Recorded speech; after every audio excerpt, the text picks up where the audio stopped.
All right. Hello again, Avengers, and welcome to another exciting daily vlog. This is daily vlog number 110.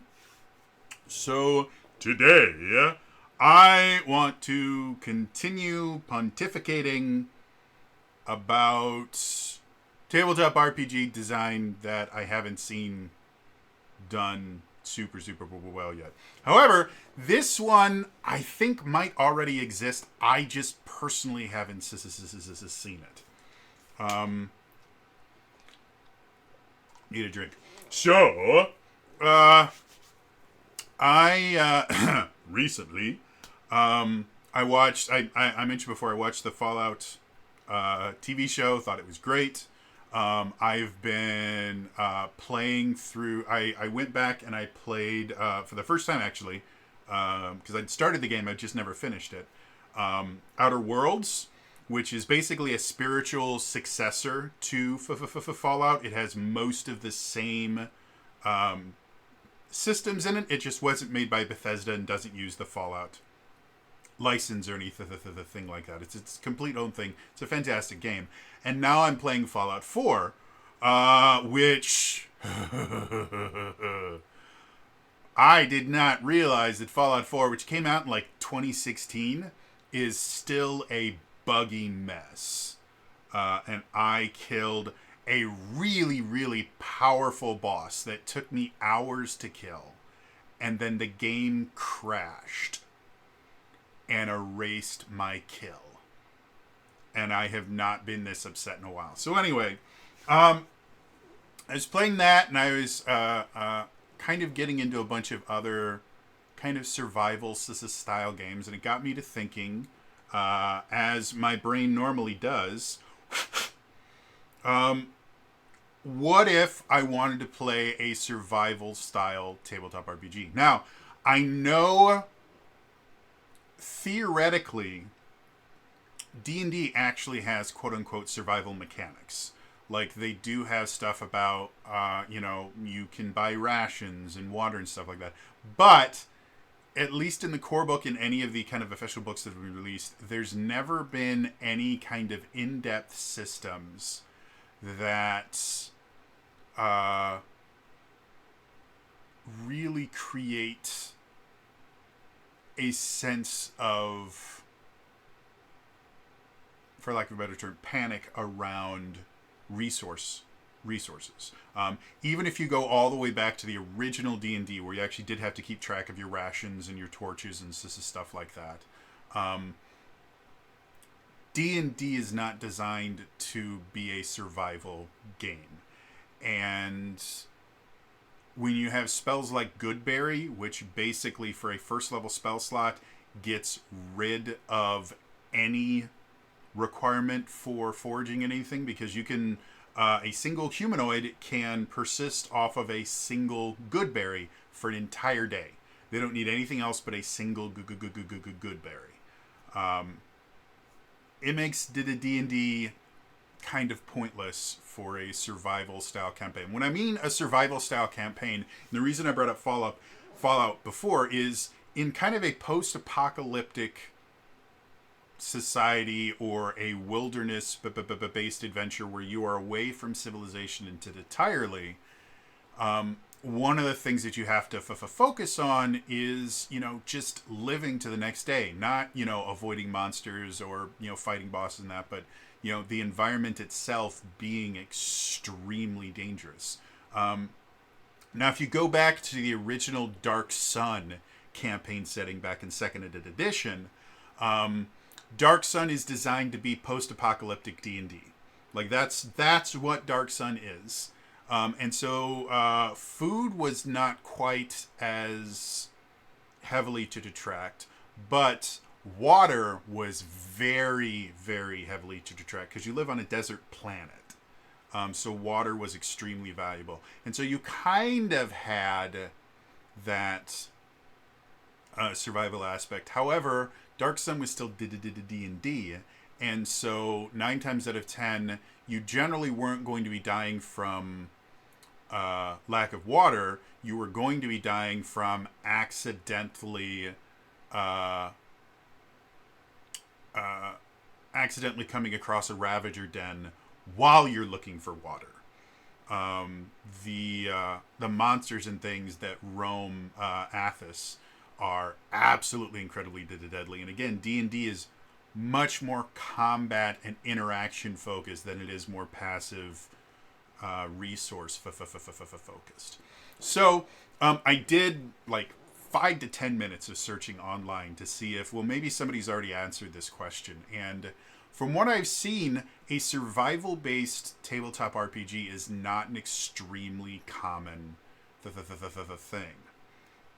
There's a few RPGs that have kind of played around with it, like Mutant Year Zero, which I actually own. I have the PDF of it open right now because I was trying to see if I could look through it and see exactly how the survival mechanics are.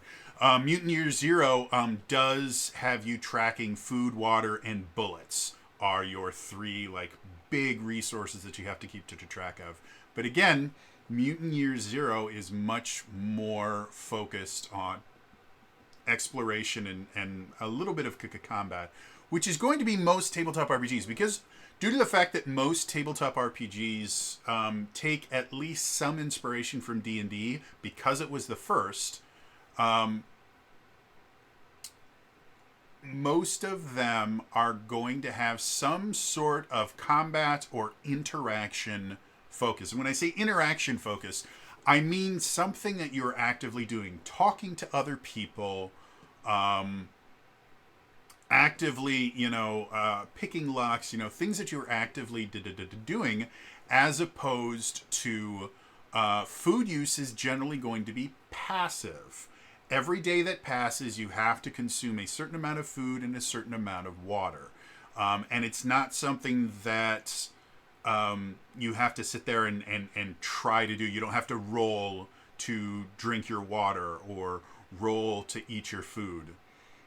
If you wanted to be really pedantic, you could have like cooking rolls to make sure that you don't get food poisoning or something like that. But that's the most active you're ever going to be on survival mechanics. Everything else is going to be passive. Even tracking things like torchlight is still going to be passive, because the torch is going to burn down a set amount of interval, and the only control you have over it is whether you have the torch lit or unlit.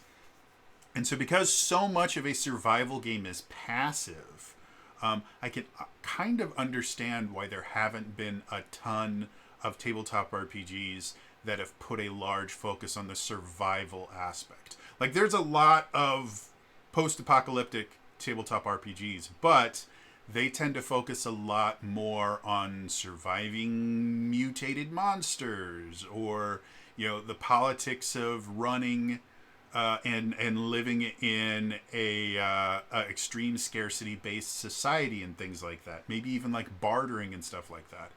But not so much on, hey, if you don't eat this much in this particular thing, you're going to die. Or even more dangerous, that a lot of people don't realize, in a survival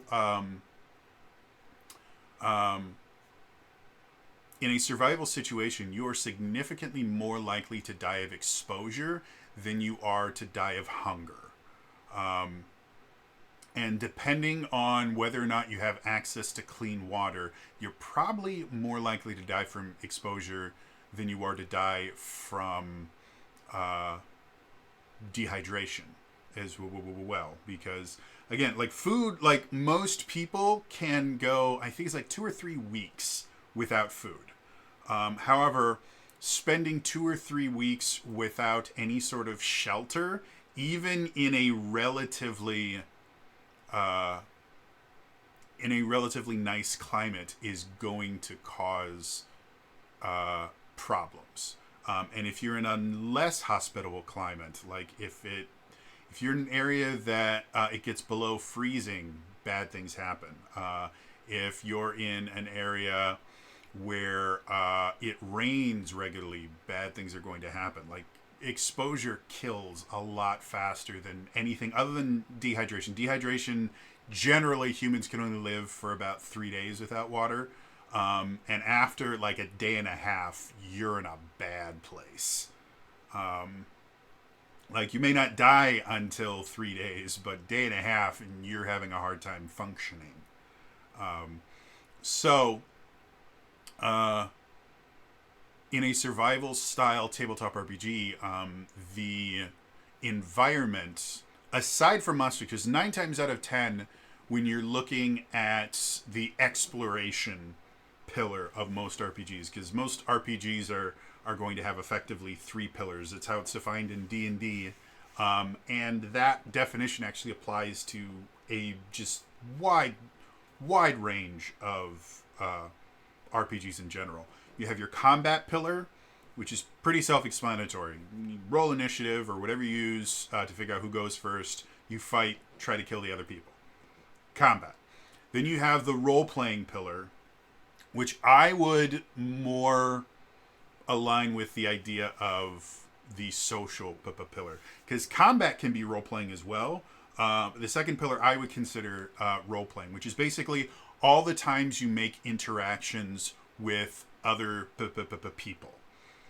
Whether it's within your own party, whether it's within other things. I think the reason that they call it role-playing is so many people, that's where they do most of their role-playing, is in the interaction aspect. So you have that pillar. Then the third pillar is what's called exploration. And most tabletop RPGs, when they're trying to build out their third pillar, they will focus on actual, like, exploration, as in these are the rules you use to go into an unknown area and find things, or they will focus on kind of linking it in to the combat with, while you're exploring, these are the dangerous things that can happen with you. And exploration will also include the things like, disarming traps, because those don't technically fall into combat. Disarming traps, picking locks, all of those other things that when you're exploring a dungeon you'd be doing when you're not rolling initiative. And that's where most RPGs tend to focus. Traps, lock picking, dungeon crawling style stuff. But they don't really focus on giving you rules for, well, this is how you deal with rain. This is how you build shelter, and these are the common pitfalls of poorly designed shelter. These are the different weather conditions and what they can cause you to have to deal with, stuff like that. I believe in Tasha's, they do have a section, the DM part of the book, that deals with how to turn weather effectively into an obstacle for your parties. But again, it's very much kind of in the vein of trap-based. In a blizzard, have them roll this particular save or something like that. So again, it's still very much focused on interaction-style stuff. There's really no passive things. So I get to thinking, what really would you need to be able to run a survival-based tabletop RPG? And again, anyone that knows a tabletop RPG that does it really, really well, like I said, I've seen a couple suggestions from over a decade ago, actually, of some tabletop RPGs that seem to do it somewhat well, but I personally haven't seen them. And again, the one example that was given was Mutant Year Zero, that I own, was Mutant Year Zero. And looking through it again, it's very much interaction based. There's not a whole lot of passive, just surviving aspect of survival. And I think that would be a very important part to an actual survival based TTRPG, where you're not trying to, fight off the monsters, you're trying to just survive. So my theories in my weird kind of design for a survival-based TTRPG. Obviously, you would need a way to track food intake for each player character. You would need to track water intake for each player character. Bare minimum, those are the things. And there would have to be a system about how to convert natural resources into these things of, okay, this is how much food I need. So, like if you kill a deer, there would have to be a system that says, okay, a deer equals this many servings of food, and each character needs so many servings of food or so many units of food to be able to survive a day. On top of that, there would need to be penalties for missing those milestones. And again, the food one would need to be less severe than the water one. The water one, you miss a day of water, bad things start happening pretty quickly. Whereas food, you miss a day of food, you get the rumbly tumblies. So there would need to be something like that. In addition to that, there would need to be an exposure system. And I think this is the part where you start running into issues with kind of current tabletop RPGs, because you very simply get rid of the Goodberry spell. You could very simply add a food system and a water system to D&D and have no issues. Like, that is not a difficult thing. The thing that's going to make things difficult is specifically an exposure-based system, because that, in and of itself, does not really fit with kind of the hit points system that D&D survives on. Like, D&D, the way that you tell if your character can continue operating is how many hit points does your character have. Once you hit 0 hit points, your character just ceases being able to interact with anything. And having everything based on that system of how much damage can you take doesn't really make sense for a survival-based thing. So I think there would need to be, in addition to having food and water tracked per character, I think there would need to be either a stamina or probably like an exhaustion system where you have so much stamina that slowly goes down. And they could be linked into the food and water system, whereas if you don't get enough water in a day,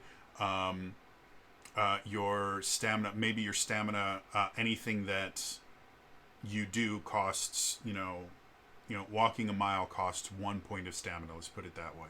Well, if you haven't drank water in a day or something, to use easy numbers, now it costs 2 stamina or something like that. Or if you haven't eaten in 2 or 3 days, it just costs more stamina.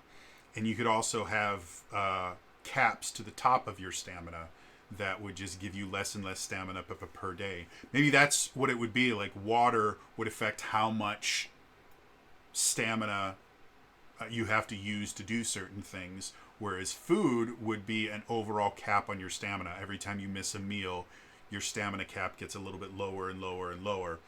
And so eventually, if your water gets bad enough, you no longer have the ability to spend stamina, because doing a single thing will take all of your stamina points.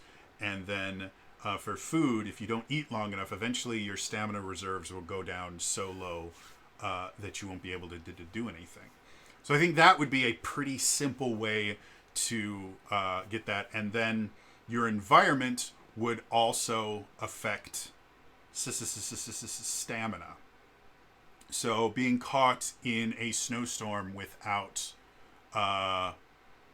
protection would cost so many points of stamina.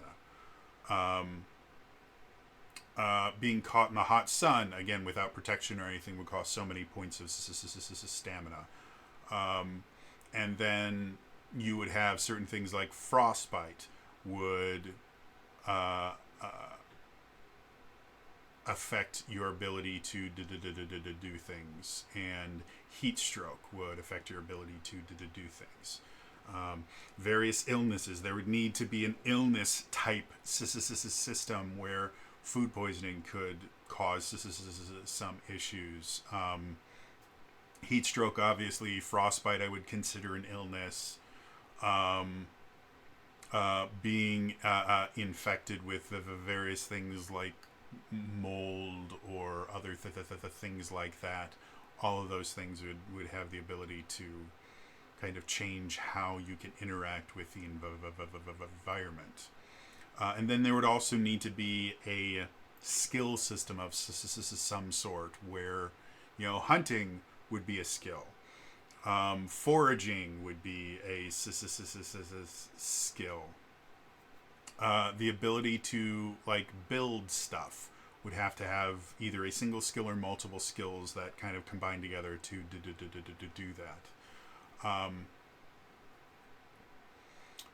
Other stuff like that, like your classes would need to be much more focused on the survival aspect, as opposed to, if you look at D&D classes, if you're going to be a class based, this probably would work a little bit better entirely skill based versus a class based, because then we don't have to worry about kind of defining things. You would just have a kind of laundry list of skills, and you kind of pick and choose the ones that make the most sense to you.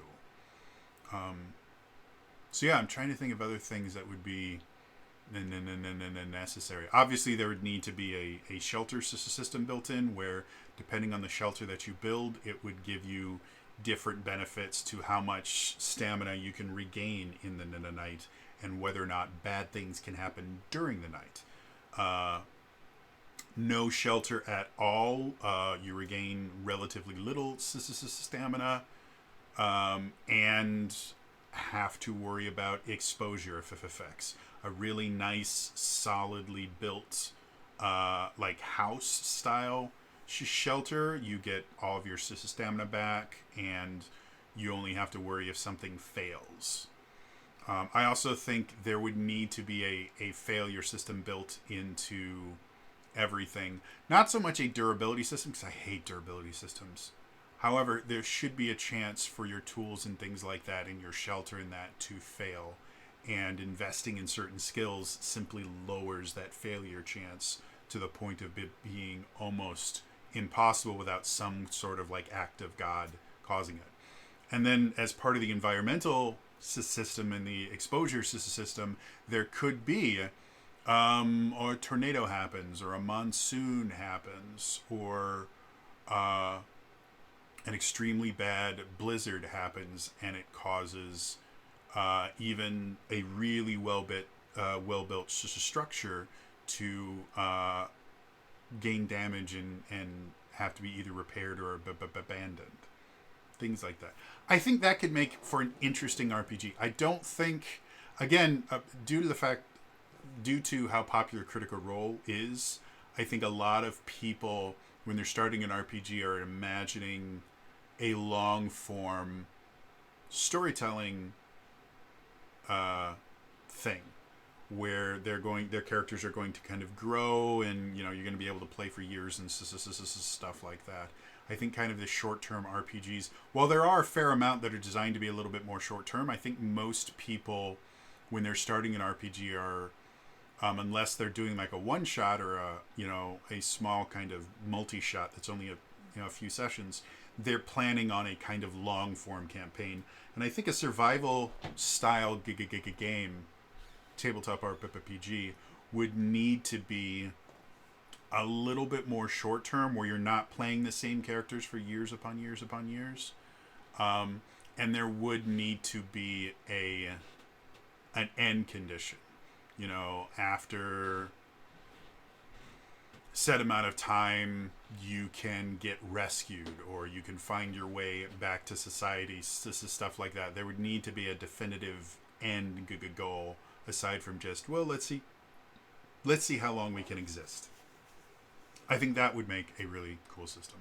So anyway, I just thought it would be interesting to have a little kind of thought experiment about, what a survival-based TTRPG would look like. And I think what I've described, would make a really cool, fun survival tabletop RPG. But I'm interested to hear what you guys think. And especially if something like this already exists and I simply just haven't been exposed to it, let me know in the comments down below. Otherwise, it's going to be all for me today. I will see you guys in the next time. All right? Bye-bye.